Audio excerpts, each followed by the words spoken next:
Hoje o título do nosso estudo é Mercadores da Fé. Para isso eu gostaria que os irmãos abrissem a palavra de Deus. Nós vamos ler apenas um versículo, que é Mateus capítulo 7, versículo de número 15. Mateus capítulo 7, verso 15. Diz assim a palavra do Senhor: Acautelai-vos dos falsos profetas, que se vos apresentam disfarçados em ovelhas, mas por dentro são lobos roubadores. Vou repetir a leitura do texto. Acautelai-vos dos falsos profetas, que se vos apresentam disfarçados em ovelhas, mas por dentro são lobos roubadores. Amém? Vamos orar. Deus querido e santo, em nome de Cristo Jesus, nosso Senhor, rogamos que a Tua graça abençoadora seja sobre as nossas vidas nessa manhã, nos fazendo, ó Deus, compreender aquilo que o Senhor quer realmente para cada um de nós através da Tua santa e bendita palavra. Em nome de Jesus oramos. Amém, Senhor. Amém. Bem, irmãos, o estudo de hoje, a proposta do estudo é trazer mais um apanhado histórico e, na verdade, um resumo histórico de fatos que a gente tem registrados na caminhada cristã ou na história da igreja cristã, sobre a presença de pessoas no meio da igreja ou das igrejas que usaram de artimanhas para conseguir dinheiro em nome da fé. Daí o título Mercadores da Fé.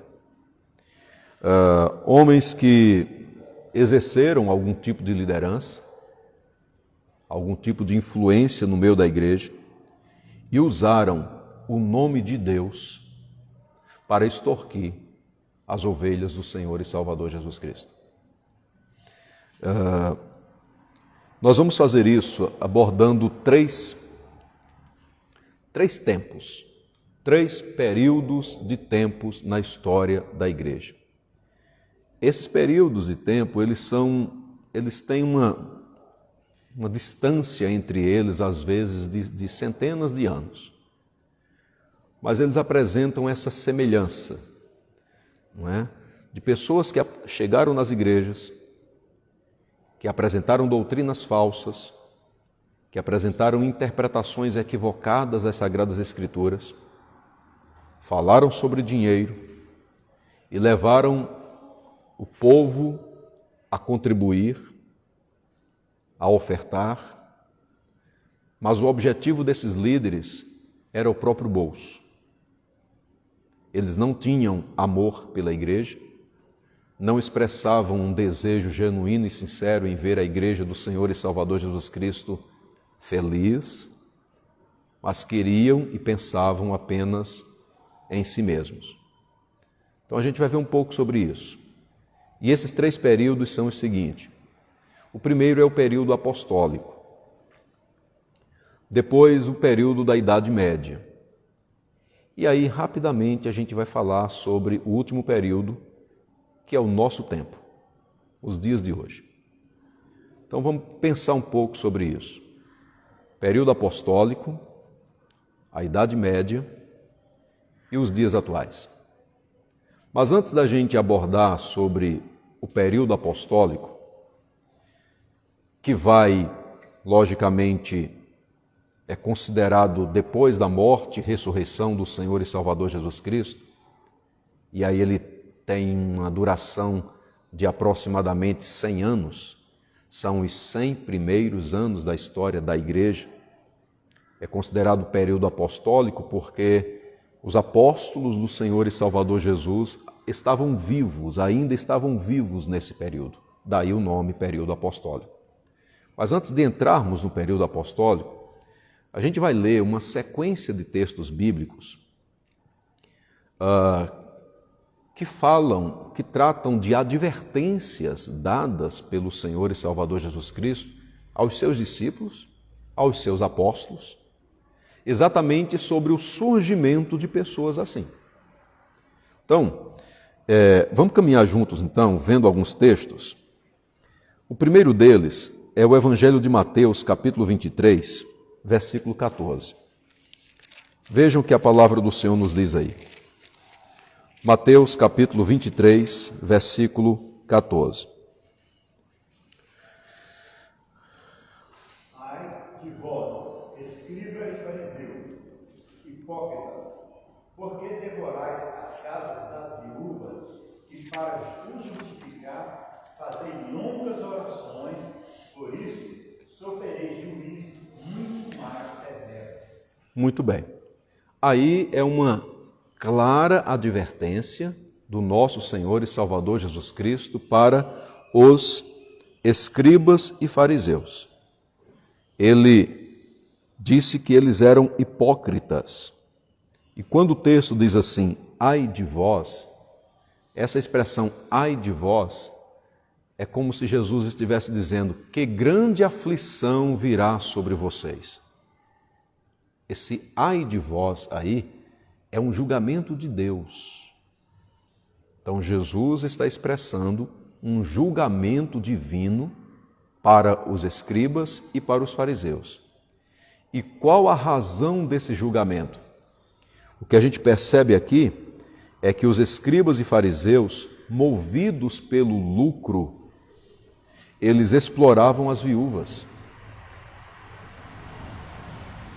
Apresentavam uma fachada de espiritualidade, porque faziam longas orações, é isso que diz o texto, e exatamente por isso, Jesus Cristo declara aqui no texto que eles sofreriam um dano ainda maior, porque eles estavam representando algo, representando o que não eram, representando uma vida de piedade, e para isso fazendo longas orações, e eles gostavam de fazer longas orações, e gostavam de fazer longas orações em pé, nos cantos das praças, nas esquinas das ruas, porque aí as pessoas estavam passando e eles eram vistos por essas pessoas. Puxa, fulano de tal ali, o fariseu tal é de oração. Mas o objetivo não era em orar para Deus, mas era simplesmente para receber os aplausos, né, da população. Então, ao mesmo tempo em que eles demonstravam essa piedade cristã através da oração, e era uma falsa piedade, o que movia a vida deles era o lucro, era o desejo pelo dinheiro. E para isso, para conseguir isso, Jesus Cristo deixa claro que eles exploravam as viúvas. Exploravam as viúvas. Veja o que nós estamos falando aqui, o texto está falando de um contexto religioso que antecede o surgimento do cristianismo. É o judaísmo aqui. Os escribas e fariseus, eles eram judeus. Mas já dentro do judaísmo, a gente percebe esses líderes que exploravam as pessoas. Isso em relação a questões financeiras. Um outro texto é o Evangelho de Lucas, capítulo 16, versos 13 e 14. Lucas 16, 13 e 14. Alguém pode ler, por favor. Ninguém pode servir a dois senhores, porque pode aborrecer-se de um e amar o outro, ou se devotará a um e desprezará o outro. Não podeis servir a Deus e as riquezas. Os fariseus, que eram avarentos, ouviam tudo isso e o ridicularizavam. Ok? Então Jesus está mostrando sobre servir a dois senhores e dizendo que ninguém pode servir a dois senhores. E aí os dois senhores que Jesus apresenta no texto são Deus e as riquezas. Nós já estudamos sobre isso aqui na EBD, mas olha a postura dos fariseus. Os fariseus, eles zombaram de Jesus quando ele falou isso. Mas por que eles zombaram? Lucas dá a resposta aí. Porque eles eram O quê? Está no texto? Avarentos. Por isso eles zombaram. Ok? Por isso eles zombaram. Pessoas que tinham um grande amor ao dinheiro. Então, na cabeça deles, não concebia a ideia de servir a Deus, mas não pensar na fonte de lucro financeiro. Na cabeça dele, as duas coisas tinham que estar juntas ali. Muito pelo contrário. Para eles, exatamente a ideia da religião era um fator preponderante para que eles pudessem enriquecer. Outro texto para a gente é Marcos capítulo 7. A gente volta agora. Marcos capítulo 7, do versículo 11 até o versículo 13.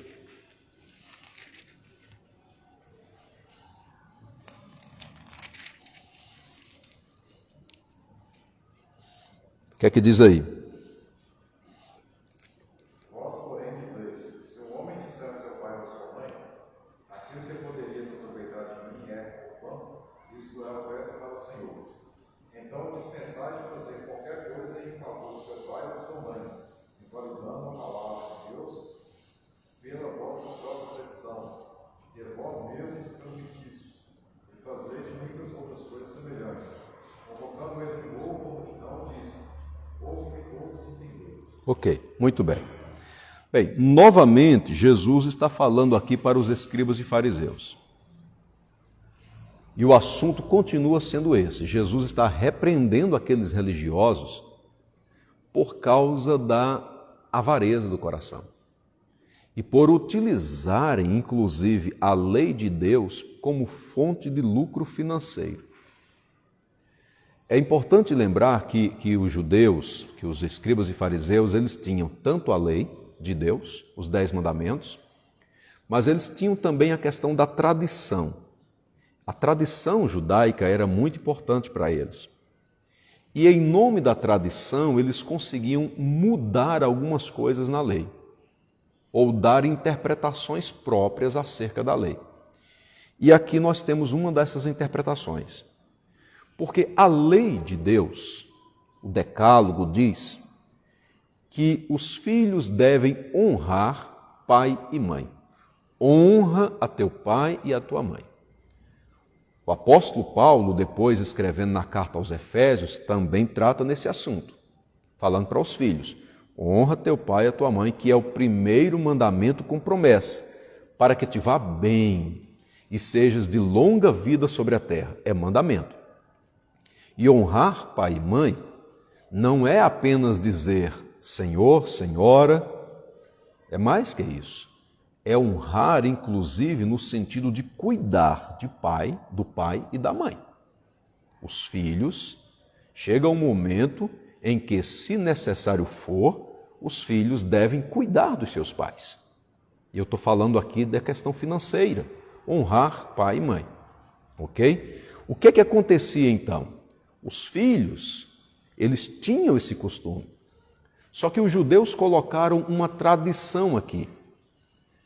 A tradição de que o recurso que era destinado para o pai e para a mãe, para cuidar dos pais, poderia muito bem ser dedicado em oferta no templo. E se fosse dedicado em oferta no templo, aquele filho estaria desobrigado a cuidar do pai e da mãe, a dar o sustento para o pai e para a mãe naquele momento. E aí Jesus pega firme com os judeus, dizendo: não, vocês estão errados nisso. Vocês estão invalidando o mandamento por causa da tradição de vocês. Então vocês estão dizendo para a população que é justificável pegar o dinheiro que deveria ser dado para o sustento dos pais, é justificável pegar esse dinheiro e trazer para o templo. Isso está errado. Porque se você traz para o templo o dinheiro que deveria ser para cuidar do seu pai, para cuidar da sua mãe, você está invalidando o mandamento: honra teu pai e a tua mãe. Veja que Jesus não está aqui preocupado que venha grandes somas de dinheiro para o templo. Jesus está preocupado em mostrar que a vida cristã deve ser vivida de forma correta. Claro que em nenhum momento Jesus condenou as ofertas vindo para o templo, mas os judeus aqui, os escribas e fariseus, estavam fazendo totalmente diferente. Então, não importa. Se o dinheiro é para o remédio, para o meu pai, que está necessitado do remédio, mas o pastor chega para mim e diz assim, não compra remédio para o seu pai não, traz para o templo. Está justificado, porque eu estou trazendo e entregando para o Senhor, entregando nas mãos de Deus. Jesus disse, não, isso está errado. Mas os fariseus ensinavam assim.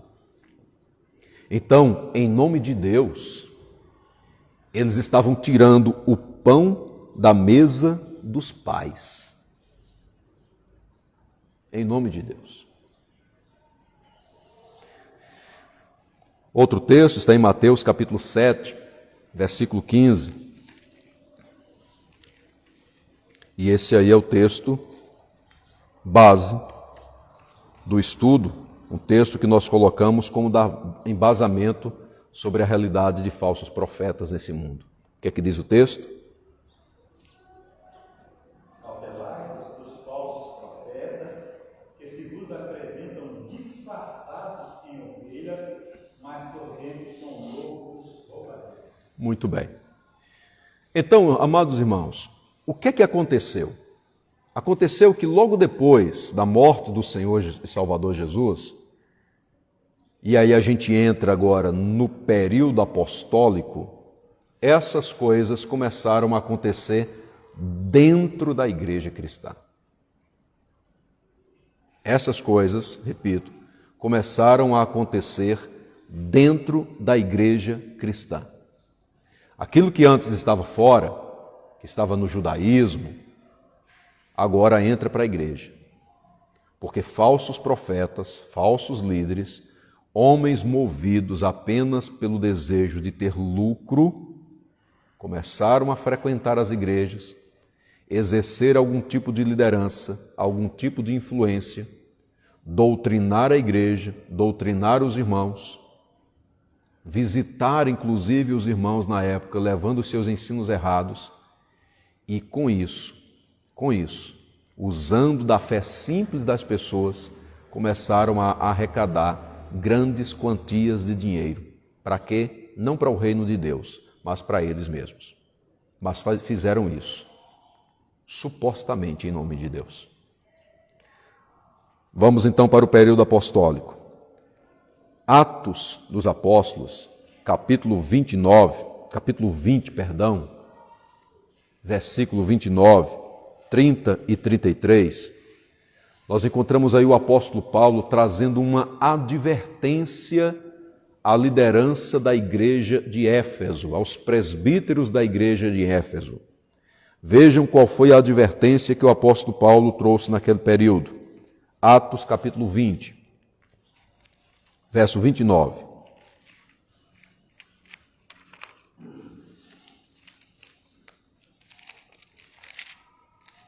O que é que diz aí?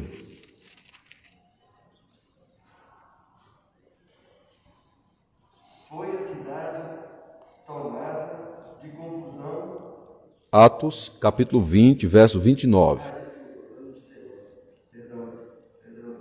Eu sei que, depois da minha partida, entre vós penetrarão lobos vorazes, que não pouparão o rebanho. Olha a advertência. Lobos vorazes que não pouparão o rebanho. Seguindo, versículo 30. E que, entre vós mesmos, se levantarão homens, falando coisas pervertidas para arrastar os discípulos atrás deles. Muito bem. Versículo 33. De ninguém obesteis prata, nem ouro, nem vestes. Muito bem. Olha a advertência de Paulo. Uma advertência para a liderança da igreja em Éfeso, para os presbíteros da igreja. Ele está dizendo, eu sei que depois que eu partir, lobos vorazes entrarão na igreja. Homens que não pouparão o rebanho, que não pensarão de forma nenhuma em cuidar do rebanho, mas que estarão pensando apenas neles mesmos. E aí Paulo diz assim: eles falarão coisas pervertidas e muitas pessoas irão segui-los. E aí no versículo 33 ele está falando sobre ele mesmo. Ele diz assim: de ninguém cobicei prata, nem ouro, nem vestes. O que é que ele está dizendo? Eu estive no meio de vocês. E a minha razão de estar entre vocês foi pregar o Evangelho.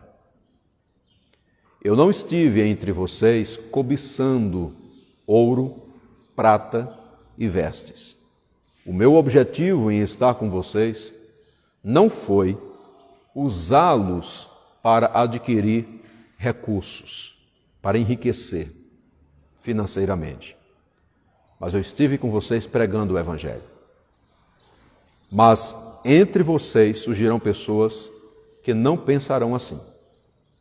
Eles irão cobiçar a prata, o ouro, as vestes. Eles irão usá-los para enriquecer. Essa foi a advertência de Paulo. A gente segue para 2 Coríntios, capítulo 2, versículo 17. 2 Coríntios, capítulo 2, versículo 17.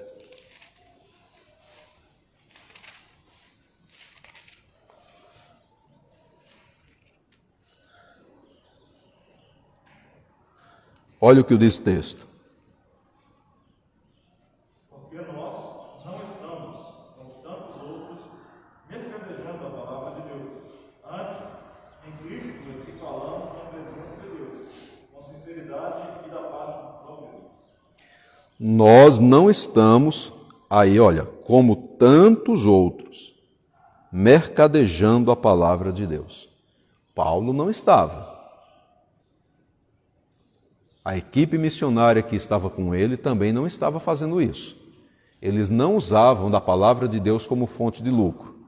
Mas ele mostra aqui na igreja em Corinto que muitas outras pessoas faziam isso. Nós não estamos, como tantos outros, mercadejando a palavra de Deus. É muito importante a gente ver esses textos, embora nós já conhecemos esses textos sagrados, mas quando a gente reúne todos eles em torno de um assunto só, faz a gente perceber que essa ideia de pessoas dentro das igrejas, movidas apenas pela avareza, pelo lucro financeiro, não é de hoje. Os apóstolos do Senhor e Salvador Jesus Cristo tiveram que lidar com isso. Ao mesmo tempo em que a palavra de Deus era pregada por muitos com sinceridade, tinha muita gente que também estava dentro das igrejas simplesmente querendo lucrar com isso. Vamos seguir nos textos. Romanos capítulo 16, versículo 18. Romanos 16, 18.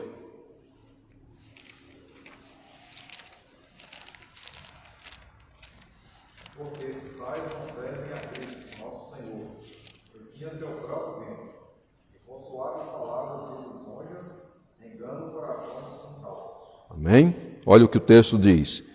Esses tais não servem a Cristo, nosso Senhor, e sim a seu próprio ventre. 1 Timóteo, capítulo 6. Vamos ler agora do versículo 3 até o verso de número 10. 1 Timóteo, capítulo 6, do versículo 3 até o 10.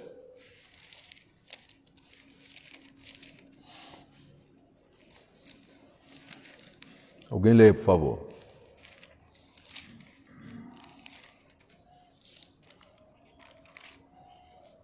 Se alguém ensina outra doutrina e não concorda com as sãs palavras de nosso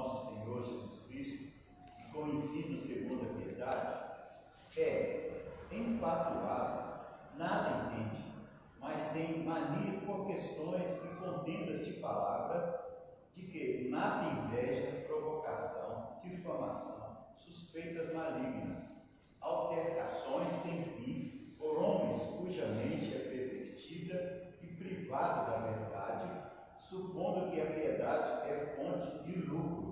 De fato, grande fonte de lucro é a piedade com o contentamento, porque nada temos trazido para o mundo, nem coisa alguma podemos levar dele. Tendo sustento e com que nos vestir, estejamos contentes.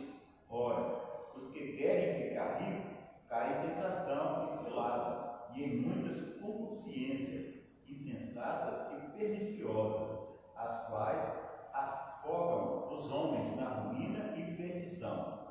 Porque o amor do dinheiro é raiz de todos os males, e alguns nessa cobiça se desviaram da fé e assim mesmo se atormentaram com muitas dores.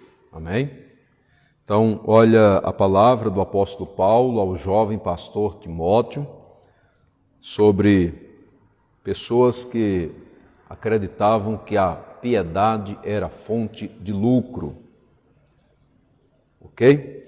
Fonte de lucro, fonte de enriquecimento. Enriquecimento.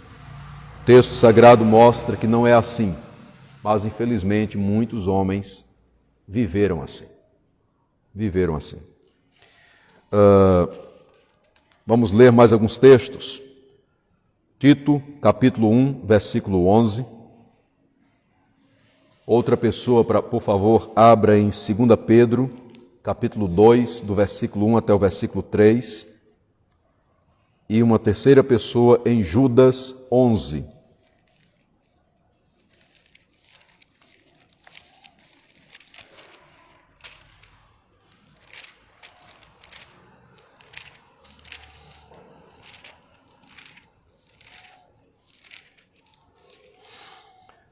Vamos lá, Tito, capítulo 1, versículo 11. O que é que diz? É preciso manter-nos calados, porque andam exercendo casa deles, ensinando o que não devem por todo caminho.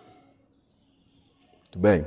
Paulo, então, mostra para Tito que era a função dele fazer com que esses homens não continuassem doutrinando essas coisas na igreja. Tá? Porque o objetivo daquelas pessoas era o lucro desonesto. 2 Pedro 2, do 1 ao 3. Assim como no meio do povo surgiram falsos profetas, assim também haverá entre vós falsos mestres, os quais introduzirão dissimuladamente heresias. Irmãos, leia para mim, por favor, eu estou estudando aqui.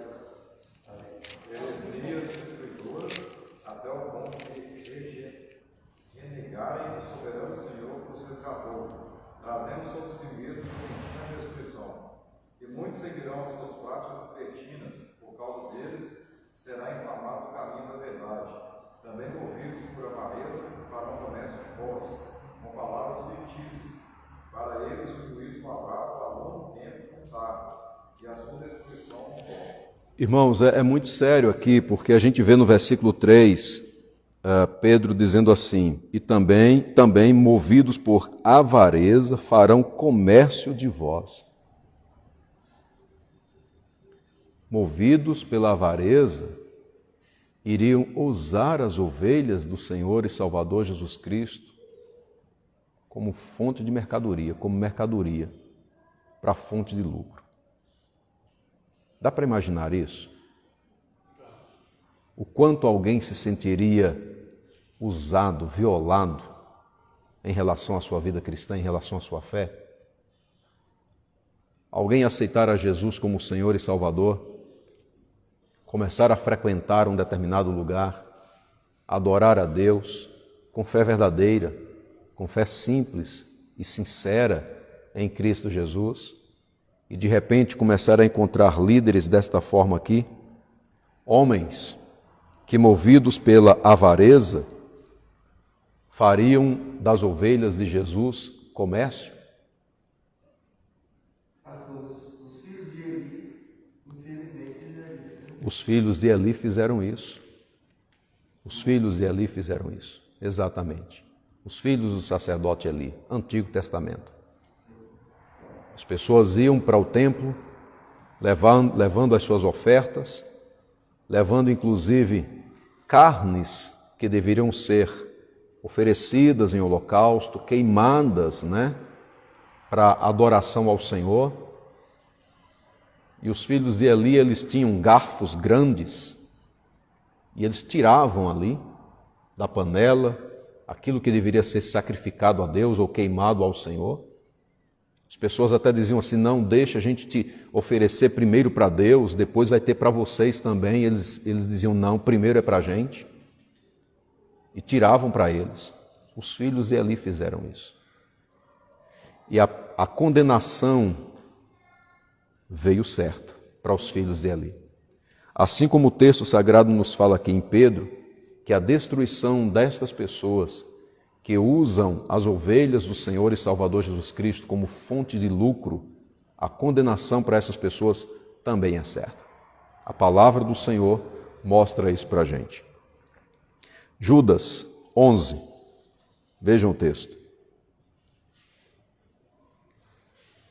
Judas 11. Ai deles, porque prosseguiram pelo caminho de Caim, e movidos de ganância, se precipitaram no erro de Balaão e pereceram na revolta de Coré. Ok, então muito bem. O texto fala que aqueles que são movidos pela ganância, então, se precipitarão. Judas fala de falsos mestres movidos pela ganância.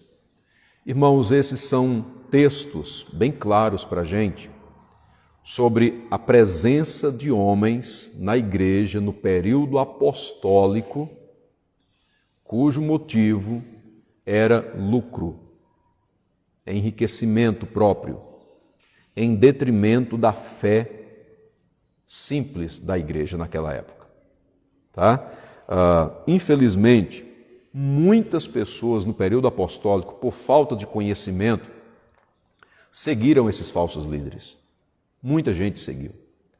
E lá na frente eles perceberam que foram enganadas. Essas pessoas perceberam que foram enganadas. Infelizmente. Os apóstolos estavam lá, pregando a doutrina de maneira correta, de maneira fiel. O período é o período apostólico. Os apóstolos pregaram a palavra de forma fiel, mas nesse período, homens fraudulentos entraram na igreja. Não. Nessa época dos apóstolos, não tinha Bíblia, não tinha internet, não tinha os templos igual tem hoje, né? Sim. Então aí já é mais, tipo assim, fácil da pessoa, dos falsos enganar. Ok, sim. Tem a Bíblia, tem tudo explicado, tudo direitinho, né? E hoje ainda acontecer isso, como é que a gente vai discernir entre quais são os falsos e quais são os verdadeiros? Sabe, irmão, hoje continua sendo, infelizmente, continua sendo fácil para aqueles que usam dessas artimanhas manipular a fé das pessoas. Porque quando se trabalha o elemento chamado fé, existe uma certa sensibilidade no ser humano. Porque fé diz respeito a mexer com algo sagrado, diz respeito a se envolver com alguma coisa que a gente sabe que é superior a nós. Fé é uma fé depositada em Deus. Então a gente entende, Deus é sagrado, Deus é superior a mim, a palavra de Deus é superior a mim. E aí, infelizmente, por causa disso, A gente olha para aquele que é o sacerdote, que é o pastor, que é o líder religioso, que está ali constantemente falando sobre Deus, em nome de Deus, pregando uma postura ética, moral, equilibrada, irrepreensível, passando a ideia de uma pessoa praticamente perfeita e falando textos maravilhosos, verdadeiros, que são as Sagradas Escrituras. Isso chama bastante com a fé, ou mexe bastante com a fé das pessoas. De tal maneira que, sendo uma pessoa que frequentou estudos, ou uma pessoa, inclusive, que nem teve a oportunidade de frequentar estudos, para a gente não dizer assim, tais líderes só enganam aquelas pessoas que não cursaram a universidade, que não tiveram a oportunidade de estudar. Não é isso. O engano acontece na vida, tanto daqueles que estudaram, como aqueles que nunca tiveram a oportunidade de passar por uma escola. Por quê? Porque fala-se sobre fé. Mesmo a gente tendo a Bíblia, mesmo a gente tendo tantos recursos disponíveis para a gente, a internet, mas quando chega na igreja, quando começa a transmitir um determinado tipo de discipulado, um determinado tipo de ensinamento, que hoje é essa falsa ideia da teologia da prosperidade, esse engano da teologia da prosperidade, que o indivíduo vem para a igreja, aceita Jesus como Senhor e Salvador, aceita de verdade, aceita mesmo, mas começa a frequentar uma igreja cujo ensino, desde o início da vida cristã, é isso. A pessoa vai sendo envolvida de tal maneira com essa realidade que termina acreditando realmente nisso. E aí tanto faz. Se é um doutor, um PhD em qualquer área da vida, ou se é alguém que nunca passou por uma escola, termina crendo, termina acreditando e termina praticando. A ideia de você tem que plantar, você tem que ofertar para o líder. Eu lembro de um testemunho, alguém que tinha dinheiro, formado, estava passeando juntamente com o seu pastor nas ruas de Nova York. Os dois estavam. Então, compraram passagem, foram para Nova York, passeavam lá. E, de repente, o pastor, a esposa, passeando juntamente com esse senhor, família passeando, nessas lojas chiques, em uma das vitrines, estava lá uma daquelas bolsas que a gente não tem nem ideia de quanto é que custa. O pastor simplesmente disse para aquele rapaz, para aquele senhor, olha, você tem que plantar agora. É hora de plantar. Você crê realmente no ensino que eu transmito? Creio. É hora de plantar. Compra aquela bolsa. Que estava fazendo a coisa certa. E deu de presente para o pastor. A gente para assim e diz, mas como é que alguém consegue fazer isso? Mas faz. E faz achando que está fazendo a coisa certa. Porque, infelizmente, mexer com a fé das pessoas, tem gente que tem bastante habilidade para isso. Inclusive, a minha família mesmo tem uma pessoa da minha família que é uma igreja, todo mundo conhece, a igreja da prosperidade. Aí o pastor falou para dar uma oferta e ela não tinha para levar. Ele falou para ela para vender o que ela tinha. Ela foi lá, pegou o micro-ondas dela, vendeu Isso. e levou para a igreja. É isso aí. Aí, assim, mas não é só isso. Aí teve casos de, assim, a gente, né, que veio do fundamento da igreja daqui em São Pierre, quando nós tivemos batizar, tem um discipulado e tudo lá, não. Lá o menino dele chegou, falou assim que queria batizar, aí ele chegou lá no altar e batizou. Gente, assim, a gente vê como, né, assim, parece que a igreja faz uma lavagem cerebral na cabeça da pessoa, que a pessoa não enxerga e não vê que isso não é uma coisa de Deus. Mas é ensinado desde o início assim. A pessoa, quando cresce em sendo ensinada assim, vive essa realidade. De fato, a internet tem contribuído bastante para abrir os olhos de muitos cristãos hoje em dia para essa realidade. Tem contribuído bastante. Porque você vai na internet e você tem gente aí transmitindo realmente a palavra do Senhor, ensinando sobre os perigos disso. Sabe? Tem gente acessando. Tem gente acessando. Tem gente que vive nessas igrejas neopentecostais, que muitas delas, ou que a característica de uma igreja neopentecostal é não ter fundamento bíblico doutrinário correto, é pensar mais mesmo nessa questão de teologia da prosperidade. Mas aí tem membros sinceros que estão nessas igrejas, sinceros em relação à vida com Deus, querer realmente a vida com Deus, começando a ouvir mensagens bíblicas e acordando para isso. Acordando para isso. Inclusive, estatísticas começam a demonstrar que há um número considerável de pessoas que estão cansando desse tipo de evangelho. Esse evangelho que só fala sobre fonte de lucro. Tem gente cansando e procurando realmente frequentar igrejas cujo pensamento é realmente viver para Deus de forma bíblica, correta, interpretar realmente as Sagradas Escrituras. Isso tem acontecido nos dias de hoje. Eu creio que hoje em dia a gente não, as pessoas não aprendem mais ter Jesus como seu único e suficiente Salvador, né? Eles procuram o quê? Eles procuram o Cristo, que é doutor, para serem curados.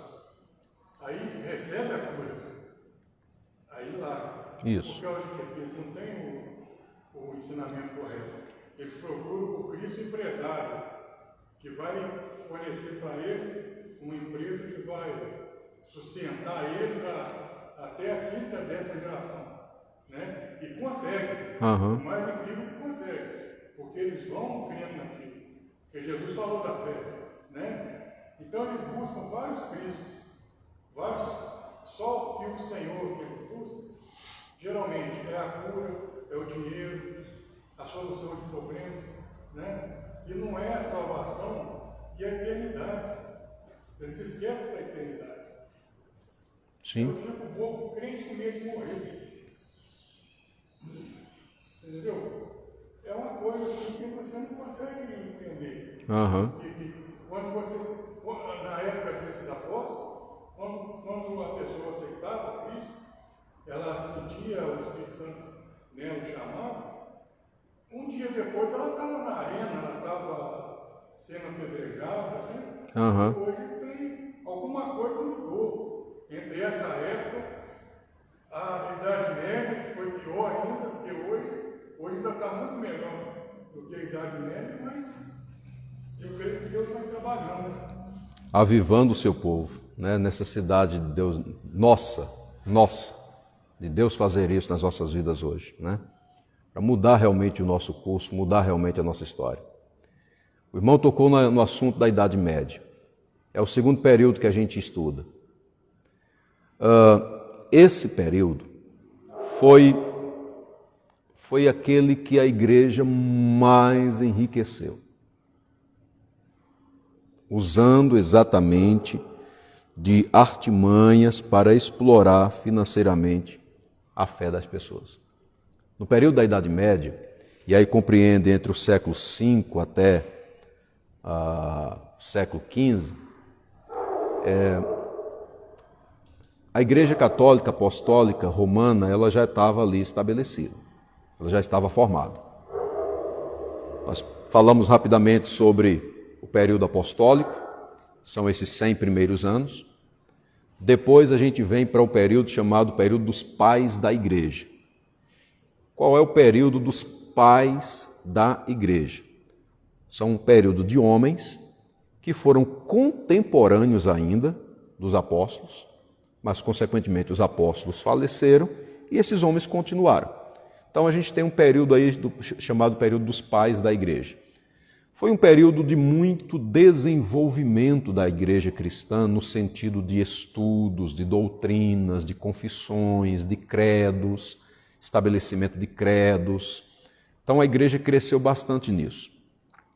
Foi um período em que se firmou bastante essa questão das doutrinas bíblicas, doutrinas cristãs, mas, consequentemente, foi um período em que muitas heresias surgiram. Okay? E a igreja foi combatendo essas heresias. Então você tem um longo período aí dos pais da igreja, depois você chega no período da Idade Média. Nesse período, então, você tem o cristianismo já estabelecido, você tem a Igreja Católica Apostólica Romana estabelecida, e aí, como a gente está trabalhando sobre essa questão de fontes de renda, né, que surgiram nesses períodos, a igreja ela trabalhou basicamente 3 fontes de renda naquela época, e que realmente gerou muitos recursos para a igreja. Quais são as fontes? Quais foram as fontes? As relíquias, as imagens e o purgatório associado com as indulgências. Relíquias, imagens e purgatório, juntamente com as indulgências. As relíquias. O que eram as relíquias? Relíquias eram parte de corpo ou das vestes de um mártir cristão. Ou então algum objeto associado a ele, que os líderes da época diziam que essas relíquias tinham algum tipo de poder espiritual capaz de fazer milagres, capaz de realizar milagres. Então, exemplos de relíquias: pedaços de ossos, unhas, o manto de Jesus, pedaços da cruz de Cristo, o manto da Virgem Maria, frascos de leite da Virgem Maria, cachos de seus cabelos, espinhos da coroa de Cristo, pregos usados na crucificação. E a relíquia mais famosa, que é o Santo Sudário, não é? Que é aquele tecido que o pessoal acredita que ali tem o corpo ou a imagem da face do nosso Senhor e Salvador Jesus Cristo. Então as relíquias eram as mais variadas. Qualquer coisa que estivesse associado com algum santo da época, com algum mártir da época, tá? Poderia servir como relíquias.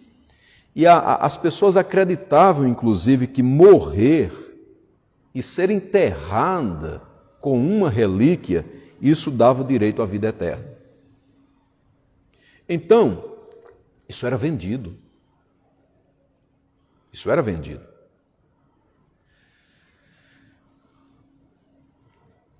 Calvino, o reformador Calvino, ele escreve um livro para falar sobre essa questão das relíquias. Ele diz que venderam-se tantos pedaços da cruz de Cristo que, se somassem aquela quantidade, era uma quantidade enorme, imensa. Era mais que a quantidade de água em Israel. Pois é. Pregos da crucificação, era prego demais. Isso quer dizer que tinha prego falso e madeira falsa. Tinha prego falso e madeira falsa sendo vendido como relíquia. Exatamente. Prego falso e madeira falsa sendo vendido como relíquia. Registrado, tudo tinha o comprovante de qualidade, né? Sim. Igreja, não era vendido de qualquer forma. Autenticado. Depois você tem as imagens. As imagens, tipo imagens de Jesus, de Maria, dos santos, essas imagens também foram grande fonte de renda para a igreja na época. Porque quando essas imagens eram abençoadas por um padre, acreditava-se que elas tinham um profundo valor espiritual. E aí as pessoas compravam essas imagens e levavam para as suas casas, ou para os seus comércios, ou então colocava em um local de destaque, fazia um pequeno santuário, né, para colocar essas imagens. Além das imagens dos santos, haviam também crucifixos, rosários, cruzes, pinturas, velas, incenso, medalhas, óleos e ungüentos. Essas coisas estavam em abundância naquele período e eram vendidas. Naquela época vendia óleo de Israel também? Não, isso é para os dias de hoje. É hoje. Infelizmente, nos dias de hoje. Aí depois surge o purgatório, a doutrina do purgatório com as indulgências. O que é a doutrina do purgatório? É a existência de um outro lugar que não é necessariamente, que não é o céu e que também não é o inferno. Mas é um lugar onde as pessoas que ao morrerem, pelo fato de não terem tido ainda direito, o acesso direto ao céu, e por terem vivido na terra, logicamente, uma vida boa, uma vida equilibrada, também não seriam lançadas diretamente no inferno. O inferno, então, estava reservado diretamente, imediatamente, para aquelas pessoas que viveram na terra uma vida muito desregrada, muito pervertida. Mas aquelas pessoas que viviam uma vida correta, sabe, pai de família, mãe de família, pessoa correta na terra aí, elas não iam direto para o céu, porque o céu, o acesso direto ao céu, quem tinha geralmente era o clero tinha esse acesso direto, mas as pessoas simples, as pessoas comuns, iam para o purgatório. Ali, como o próprio nome diz, os seus pecados seriam purgados, os seus pecados seriam purificados. Tais pessoas não sofriam diretamente as chamas do inferno, mas também não tinham a possibilidade de viverem das alegrias do céu. A doutrina acreditava, ou dizia, que o Papa, a Igreja, através do Papa, tinha jurisdição sobre o purgatório, de tal maneira que ele tinha poder, inclusive, para determinar quem sairia de lá. Tá? Aí você tem a questão das indulgências, porque as indulgências era considerado algum tipo de perdão dado, um perdão concedido para aquela pessoa que foi para o purgatório.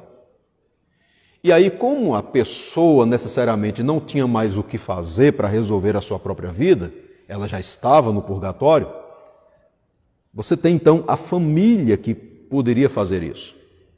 Tá? A família trabalhava essa questão. Mas assim, o que acreditava também é que as indulgências elas podiam ser concedidas inclusive para a pessoa em vida mesmo. Então, como é que essas pessoas receberiam o perdão dos seus pecados? Através de doações feitas à igreja, obras para a igreja, ou então algum tipo de serviço prestado. Então, se a pessoa chegasse com doações, realizando algum tipo de obra ou serviço, elas recebiam então o perdão dos pecados. E esse perdão dos pecados, ele era assinado pelo Papa. Aí você tem esse período das cruzadas e tudo mais, né? No período de 1513 a 1521, sob a liderança do Papa Leão X, as indulgências chegaram ao ápice.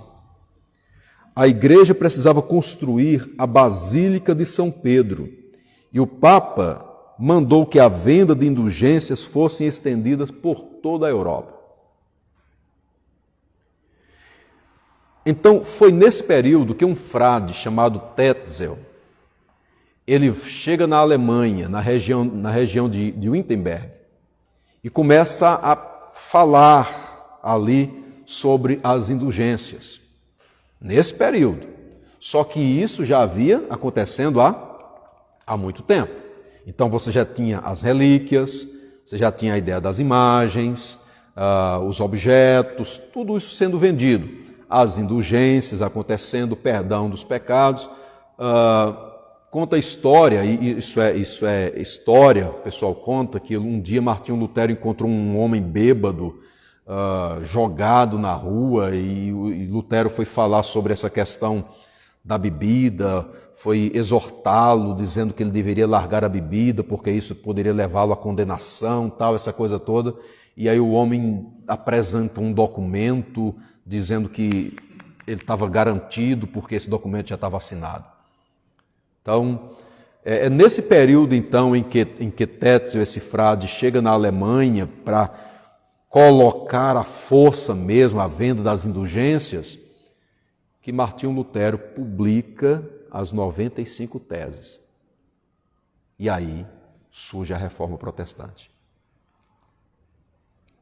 1517. Qual o objetivo? Fazer com que a igreja naquela época acordasse para essa realidade. Ela percebesse que o caminho que ela estava vivendo era um caminho errado. A Reforma Protestante, ela surge aí. Surge aí. Por quê? Porque embora a igreja estivesse vivendo um período aí de muito afastamento de Deus, no meio da igreja, Deus sempre tinha aqueles que eram fiéis a Ele. Bendito seja o nome do Senhor. Foi assim no período apostólico, aconteceu no período da Idade Média e é assim nos dias atuais. Então a gente entra agora no tempo em que vivemos. Eu vou ser rápido aqui. O tempo em que vivemos continua marcado pela presença de mercadores da fé. E isso dentro das igrejas evangélicas. Há muitas igrejas que são suas doutrinas são abertamente caracterizadas como uma doutrina da teologia da prosperidade. A Igreja Universal do Reino de Deus é uma das mais famosas, mas ela não é a única, mas é uma das mais famosas. O seu líder, Edir Macedo, ele prega veementemente o dízimo como uma negociata que você faz com Deus. Eu vou ler um trecho de um livro dele. Abre aspas. As pessoas não devem dar ofertas para ajudar a igreja, mas para ajudar a si próprias. Quando dá, está fazendo um investimento para si, na sua vida. É o que mostra a Bíblia. Quem dá tudo, recebe tudo de Deus. É inevitável. É toma lá, dá cá. Quando alguém faz um sacrifício financeiro, Deus fica sem opção. Ele tem a obrigação de responder, porque é sua promessa. É a fé. Basta seguir o que Deus disse: provai-me nos dízimos e nas ofertas. Então, pela mensagem que tem aqui, é que quando alguém traz o dízimo para a igreja, a mensagem que o bispo passa aqui, é que quando alguém leva o dízimo para a igreja, ele não está levando um dízimo para a igreja, para ajudar a igreja, mas para ajudar a si mesmo. Olha a motivação. Eu não estou motivado aqui em ver o reino de Deus. Eu estou levando o dízimo porque eu estou motivado em mim mesmo. Porque eu estou aqui agora fazendo esse toma lá, dá cá com Deus. Se eu entrego, Deus é obrigado a me devolver. Então eu não estou investindo no reino, eu não estou investindo na igreja, eu não estou investindo no crescimento do Evangelho. A minha função aqui é receber de Deus 100 vezes mais aquilo que eu já entreguei. E aí isso é doutrinado, isso é ensinado. Há um livro chamado Dízimo, capa bonita, capa muito linda, fala sobre, tem um ramo de uma figueira, tem uns cachos de uvas. Você lê aquele livro, você diz, puxa vida, que coisa, falando sobre dízimo no Antigo Testamento, no Novo Testamento, mas a visão é sempre essa, sempre focada em relação a esse a esse toma cá, toma lá da cá. Mas além dessa questão dos dízimos, das ofertas, existe uma semelhança muito grande, irmãos, entre as relíquias do período da Idade Média com a realidade que se vive hoje. Porque na Idade Média você tinha aqueles objetos que eram apresentados, não é? Mas hoje você também tem isso. Você tem vários objetos, a unção de objetos que supostamente são capazes de trazer algum tipo de bênção. E alguns desses objetos utilizados hoje nas igrejas têm inclusive uma forma, uma prática muito semelhante a algumas práticas realizadas por grupos não cristãos, não evangélicos, mas místicos. Utiliza-se sal grosso, utiliza-se rosa ungida, fitas, pulseiras, ramos de arruda para afastar coisas ruins. Isso existe dentro das igrejas. Então, todas essas coisas são dadas e o elemento financeiro está presente. O elemento financeiro está presente. Não é? Na Idade Média vendia-se indulgências. Hoje, o dinheiro sai do bolso dos fiéis através de incontáveis correntes de prosperidade. Mudou-se a forma, mas os mercadores estão presentes. Bem, A empresa é a mesma, são os dois funcionários. Mudou o reino. Jesus veio pregar o reino de Deus. E agora é pregar o reino da terra. reino da terra. Verdade. A gente chega para a conclusão. Como eu disse, o objetivo do estudo hoje é trazer mais esse apanhado histórico. E nós vimos isso. Um pouco sobre as advertências dadas por Jesus, depois o período apostólico, a presença de falsos líderes naquele período, o período da Idade Média e os dias atuais. Os dias atuais, a gente expôs pouco, mas os irmãos conhecem bastante. Nós conhecemos essa realidade dos dias de hoje, não é? O que é que a gente conclui aqui? Irmãos, a contribuição, ela é bíblica. Ela é bíblica. Às vezes, exatamente pelo fato de estarmos tão marcados negativamente com esses exemplos ruins de líderes e igrejas que brincam com os recursos financeiros do povo de Deus, às vezes isso marca a gente, de tal maneira que a gente toma a posição de não contribuir também para a igreja que a gente faz parte. Mas isso está errado. Isso está errado. Porque a contribuição, ela é bíblica. Contribuir com os nossos dízimos e as nossas ofertas, isso está muito claro nas Sagradas Escrituras. E nós estamos, domingo após domingo, estudando sobre isso. Nós não podemos, então, irmãos, de maneira nenhuma olhar para esses exemplos da existência de mercadores da fé e nos desestimularmos em nossas contribuições. Nós não podemos permitir isso. Uma outra coisa que a gente precisa olhar sempre é a igreja que a gente faz parte. Se a igreja que você congrega é uma igreja que fala sobre esse assunto com fidelidade dentro das Sagradas Escrituras, louve a Deus por isso. Louve a Deus por isso. Mas aqui eu estou transmitindo uma mensagem tanto para a gente aqui dentro da igreja, como alcançando pessoas através da internet também. Então eu me dirijo a todos agora. Caso a sua igreja seja uma igreja que brinca com a fé, que negocia financeiramente a fé, não vale a pena estar nessa igreja. Não vale a pena permanecer nela.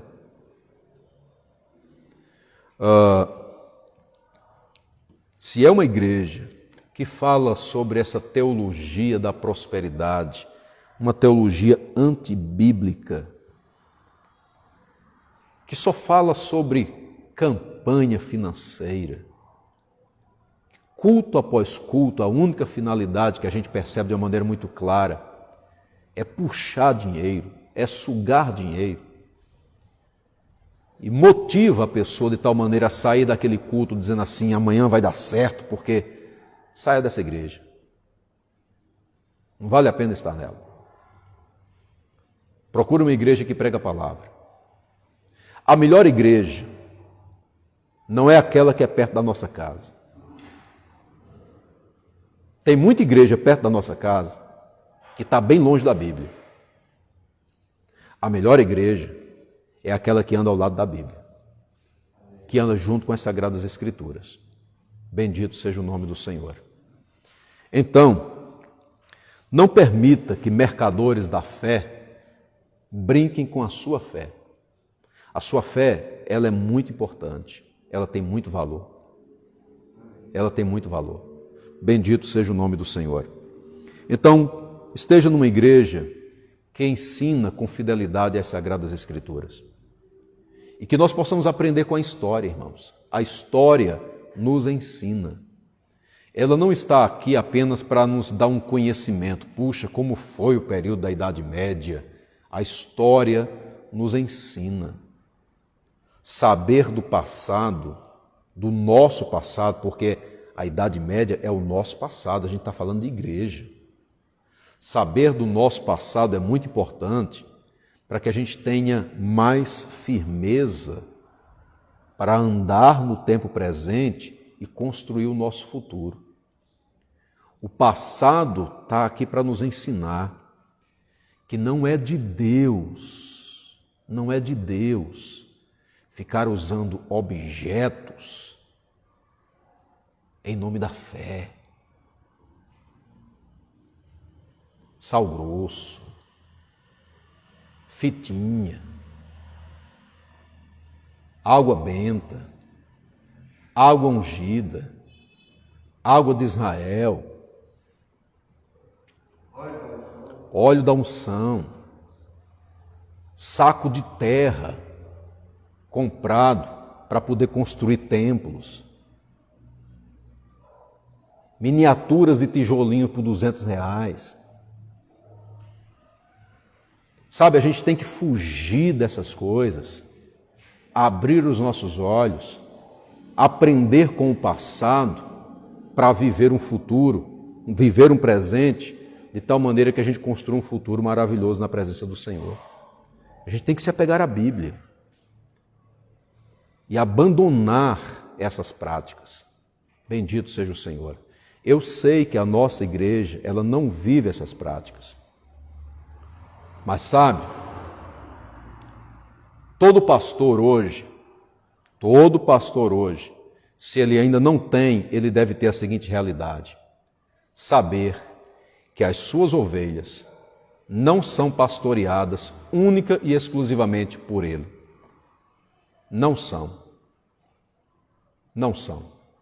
Infelizmente não são. Porque ao mesmo tempo em que um pastor sobe no púlpito e prega as Sagradas Escrituras e ver essas ovelhas no culto novamente, uma semana depois, ele sabe que essas ovelhas estão sendo alimentadas dia após dia pelas redes sociais. E ali essas ovelhas encontram pastores que estão levando a vida cristã a sério, mas pastores que estão brincando com a fé das ovelhas. E às vezes, ovelhas de igrejas cujos pastores são sérios, as igrejas são sérias, estão sendo influenciadas por obreiros fraudulentos. Pastor tem essa consciência. Então, que vivamos a vida cristã com seriedade.